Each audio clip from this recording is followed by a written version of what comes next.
Becoming Brothers by Robbie Blankenship. It was late, past midnight, as Matt's black sedan sped quickly through the dark Fuquay Arena night. It was a good night for adventure, cloudless and brisk. The music was loud.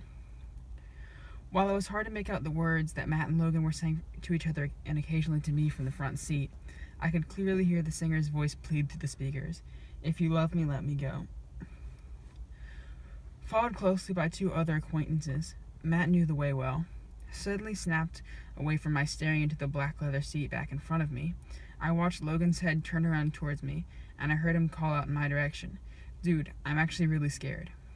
On the inside, I completely agreed. On the outside, I only partly agreed.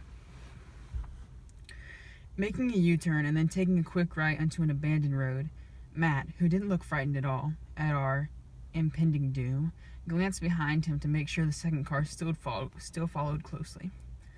Slowly, the driver reached his hand up towards the radio and twisted the knob to the left. Brendan Urie's desperate voice faded away into silence. Ahead of me, through the darkness, I barely made out a closed gate. I was silent, but my heart was hoping that maybe this meant we had to turn around. Unfazed, Matt slightly turned the window to the right, and I felt the car bump beneath me as we pulled into dirt and around the gate. As the wheels made the unpleasant transition from the dirt back to the asphalt, I noticed that the dirt had a well-worn ruts in it. Unsure if this frightened me or comforted me, I made the comment, "So we aren't the first people to come here." I didn't know what to expect. Making a three-point turn between the overgrown trees that reached through the blackness and onto the road, Matt pulled his car to a stop, making sure that we would be the first car to leave. Against my better judgment, I got out and closed the door behind me. I could hear my acquaintances and soon-to-be brother,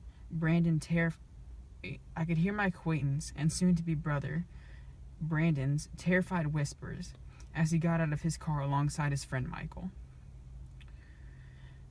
As the door slammed, the five of us stood there in the black night. We were in a completely abandoned neighborhood. Whispers penetrated the darkness. Brandon begged to turn around, but no one obliged. He somewhat jokingly asked me for a hug, and I gave him a tight one.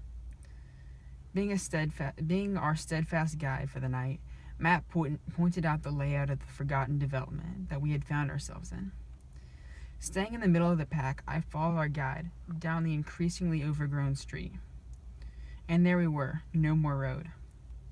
Matt didn't stop, so I didn't stop. Just as I began to think that maybe nothing was actually on this spot of land, we arrived at our first sign of past civilization. A once beautiful stone fireplace towered into the night. I could barely see the top. Our words of amazement, like paint colors beneath an artist's brush, mixed like paint colors beneath an artist's brush with our loud whispers of "Don't stop, keep moving." Blindly, I continued to follow. We moved slowly down a long flight of stairs that had been dug into the steep slope behind the fireplace and into the woods. Being too frightened to stop for long, we passed a completely finished house left to waste. It looked like a log cabin. I could only imagine that it was somewhere's dream house. It appeared to be bright ahead of us. As I peered quizzically ahead of me, I realized that there was a lake in the distance, silver and shining. Reaching the shore, Logan pointed out a dock that reached into the water. Slats were missing and water had made a home at the bottom of the steps. My guide told me it was safe. I hopped over the water and onto the dock, making a thud that disturbed the perfectly silent night. My eyes were completely adjusted to the dark as I walked out to the end of the dock, and I realized the beauty of the night. Far off in the distance, past the lake, I could see the lights of a neighborhood. In that moment, I realized how fragile life is. Ahead of me, I saw shining lights of thriving lives and people living out their American dream, while behind me were dark and broken dreams of hard-working people.